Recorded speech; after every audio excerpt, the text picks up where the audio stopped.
नमस्ते मित्रों, जय महाकाली, जय माँ भवानी। मित्रों, हम लोग रामचरितमानस के मंगलाचरण को समझ रहे हैं। अब तक हमने यह जाना कि स्वामी तुलसीदास जी माता सीता की स्तुति क्यों करते हैं।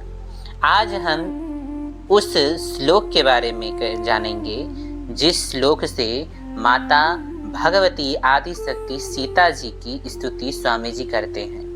उसमें उन्होंने किन किन शब्दों का प्रयोग किए हैं, उन शब्दों का क्या अर्थ है, क्या रहस्य है, यही जानने का हम प्रयास करेंगे, जैसा कि हम हमेशा करते हैं। तो चलिए आरंभ करते हैं। ओम श्री गणेशाय नमः। ओम श्री गुरुवे नमः। ओम श्री रामचंद्राय नमः। उद्भव स्थिति संहारकारिणीं क्लेशहारिणीं सर्वश्रेयस्करीं सीतां नतोऽहं रामवल्लभाम्। अर्थात मैं माता सीता को प्रणाम करता हूँ, जो सृष्टि की उत्पत्ति करती हैं, पालन करती हैं और समय आने पर संहार भी करती हैं, जो सभी प्रकार के कलेशों को हरने वाली और समस्त जगत का कल्याण करने वाली हैं। ऐसे श्री रामचंद्र जी की प्रिया माता सीता को मैं नमन करता हूँ। मित्रों, इस श्लोक में सबसे पहले जो शब्द आता है वह है उद्भव स्थित संहार कारिणी। उद्भव का अर्थ होता है उत्पत्ति, स्थिति का अर्थ होता है पालन और संहार का अर्थ होता है अंत या विनाश। इसका अर्थ यह है कि इस पूरे ब्रह्मांड में जो कुछ भी है, छोटे से छोटे जीव से लेकर बड़े से बड़े ग्रह, तारे और लोक परलोक, सबकी उत्पत्ति, उनका पालन और उनका अंत, ये सब माता की शक्ति ही से ही होता है। देवी ही 84 लाख योनियों को उत्पन्न करती हैं, देवताओं को शक्ति देती हैं और उसी शक्ति को बनाए रखती हैं और समय आने पर उसी शक्ति के द्वारा सबका संहार भी करती हैं। इस प्रकार सृष्टि का सृजन, पालन और संहार, ये तीनों कार्य देवी की ही शक्ति से होता है। और देवी जिस रूप में ये तीनों कार्य करती हैं उसे माया कहा जाता है। इसके बाद स्वामी जी माता को क्लेश हारिणी कहते हैं। क्लेश का अर्थ होता है दुख। शास्त्रों में 5 प्रकार के क्लेश बताए गए हैं। पहला अविद्या, जिसे अहंकार कहा जाता है, अज्ञान कहा जाता है। अस्मिता अर्थात अहंकार, राग मतलब आसक्ति, द्वेष मतलब घृणा और अभिनिवेश मतलब मृत्यु का भय। इन कलेशों के रहते मनुष्य का जीवन शांत नहीं हो सकता। माता का जो बड़ा विद्या स्वरूप है वही इन कलेशों का नाश करता है, उसे उसके वास्तविक स्वरूप का ज्ञान कराती हैं और राग द्वेष जैसे विकारों से मुक्त करती हैं। इसलिए उन्हें क्लेशों का हरण करने वाली क्लेशहारिणी कहा जाता है। जिस स्वरूप में देवी इन कलेशों का नाश करती है वही स्वरूप कहा जाता है पराविद्या अर्थात परा माया। अब जो है इसके बाद आता है वो है सर्वस्व श्रेयकारिणी अर्थात जो सबका कल्याण करने वाली है। माता का जो महामाया स्वरूप है उसी रूप में वे अपने भक्तों का हर प्रकार से, हर स्थिति में और हर क्षेत्र में कल्याण करती हैं। इसी कारण उन्हें कल्याणी भी कहा जाता है। यहाँ स्वामी जी देवी के अलग अलग स्वरूपों जैसे माया, परामाया, महामाया, इन सब का संकेत भी दे रहे हैं। ये बताते हैं कि संपूर्ण जगत इन्हीं जगदम्बा की शक्ति से संचालित है। इसके बाद स्वामी जी कहते हैं राम वल्लभाम अर्थात जो श्री राम जी के प्रिय हैं और उनके हृदय में निवास करती हैं। इस शब्द के माध्यम से स्वामी जी यह स्पष्ट करते हैं कि राम और सीता में कोई भेद नहीं, वे परब्रह्म पराशक्ति के रूप में एक ही हैं। जहाँ राम है वहाँ सीता है, और जहाँ सीता है वहाँ राम है। इन दोनों में कोई भी भेद नहीं है।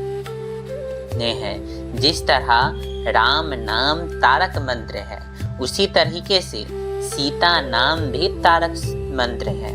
मित्रों, यहाँ स्वामी जी एक महत्वपूर्ण बात भी समझाना चाहते हैं कि जब तक किसी व्यक्ति को माता का ज्ञान नहीं होता, तब तक वह पिता को भी सही रूप से नहीं जान सकता। जैसे एक बच्चे को उसके पिता के बारे में सबसे पहले उसकी माता ही बताती है, वैसे ही भगवान तक पहुँचने के लिए भी माता की कृपा आवश्यक है। बिना माता की कृपा के, बिना माता को प्रसन्न किए हुए कोई भी पिता के पास पहुँच नहीं सकता है। और माता अगर प्रसन्न हो जाए तो पिता को प्रसन्न होना ही पड़ता है, उनको मनाने की अलग से आवश्यकता नहीं पड़ता है। इसलिए माता की कृपा प्राप्त करना अत्यंत आवश्यक माना गया है। अब बातें आती है कि सीता नाम को यहाँ पे मुख्य लिया गया है, सीता नाम यहाँ प्रधान है। वो क्यों? चलिए आइए जानते हैं। कुछ लोग कहते हैं कि जब राजा जनक हल चला रहे थे, तब हल के अग्रभाग से माता सीता पृथ्वी से प्रकट हुई, इसलिए उनका नाम सीता पड़ा। हल के अगले वाले भाग को सिरा कहा जाता है, और सिरा से जब लाइन खींचा जाता है, जो धरती पे लकीरें पड़ते हैं, उसे ही सीता कहा जाता है। तो उस लकीर से ही माता जानकी प्रकट हुई, इसलिए उनको भी सीता कहा जाता है। लेकिन स्वामी जी यहाँ ये भी बताते हैं कि यह केवल एक घटना है, नाम का पूरा अर्थ नहीं। सीता नाम का वास्तविक अर्थ बहुत व्यापक है, जो वो 6 संबोधन देके देवी के षट ऐश्वर्य पूर्णा का भान करा दिए, और उसी षट ऐश्वर्य को इन सीता नाम का अर्थ भी बता रहे हैं। जैसे सीता नाम का अर्थ है, जो इस चराचर जगत की उत्पत्ति करती हैं वो है सीता, जो उसका पालन करती हैं वो है सीता, जो संहार करती हैं वो भी है सीता, जो सब में व्याप्त हैं वो भी ही माँ सीता है, जो अपने भक्तों का कल्याण करती हैं वो भी माँ सीता है, जो सभी प्रकार के ऐश्वर्यों से संपन्न है वो भी माँ सीता है, जो सभी कलेशों को हर लेती हैं वो भी माँ सीता है, जो अपने भक्तों को सद्बुद्धि प्रदान करती हैं वो भी माँ सीता है। इस तरह सीता नाम का अर्थ अनंत है। इसका पार पाना, इसकी व्याख्या करना मुझ जैसे अबोध बालक के बस की बात नहीं। कुछ व्याख्याओं में माता सीता का अर्थ ये भी कहा गया है कि सीता वह है जो अपने दिव्य गुणों से स्वयं परह ब्रह्म श्री राम को भी अपने प्रेम में बांध लेती हैं, अर्थात ब्रह्म को बांधने वाली, निराकार को आकार में ढालने वाली माता सीता ही है, आदि शक्ति ही है। इस प्रकार सीता नाम केवल जन्म की घटना से नहीं जुड़ा है, बल्कि यह पराशक्ति के अनंत स्वरूपों का प्रतीक है। अब प्रश्न उठता है कि स्वामी जी सबसे पहले सीता जी की ही वंदना क्यों करते हैं? तो मित्रों, हमारे शास्त्रों में शक्ति तत्व को अत्यंत महत्वपूर्ण माना गया है, इसलिए हर जगह भगवान के नाम से पहले उनकी शक्ति का नाम लिया जाता है। जैसे लक्ष्मी नारायण, राधे कृष्ण, सीताराम, गौरी शंकर। इस प्रकार यहाँ भी पहले सीता और फिर राम का नाम आता है। दूसरा कारण यह है कि माता का स्थान पिता से भी ऊंचा माना गया है।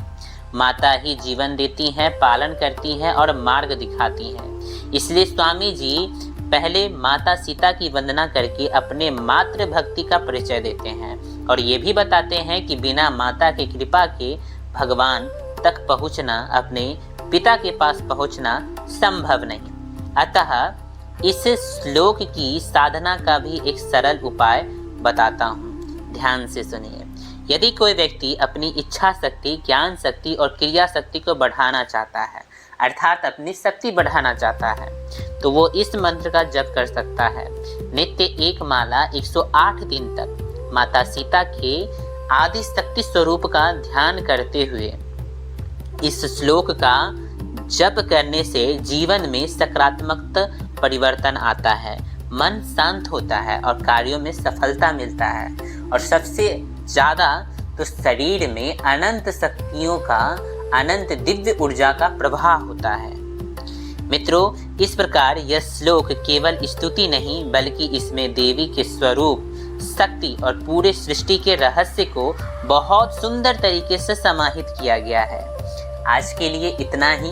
अगर आप लोगों को मेरा यह कार्य पसंद आ रहा है तो कृपया करके इसे 5 लोगों के पास शेयर अवश्य करें। 5 लोग आपके माता पिता, दादा दादी, नाना नानी, मौसी मौसा, फूफा फूफी, दोस्त, भाई बहन, कोई भी हो सकते हैं। बस 5 लोगों को आप शेयर कीजिए। मुझे आप अगर इतना भी कर देते हैं तो इस दास पर आपका बहुत कृपा होगा। आज के लिए इतना ही। जय माँ काली, जय माँ भवानी।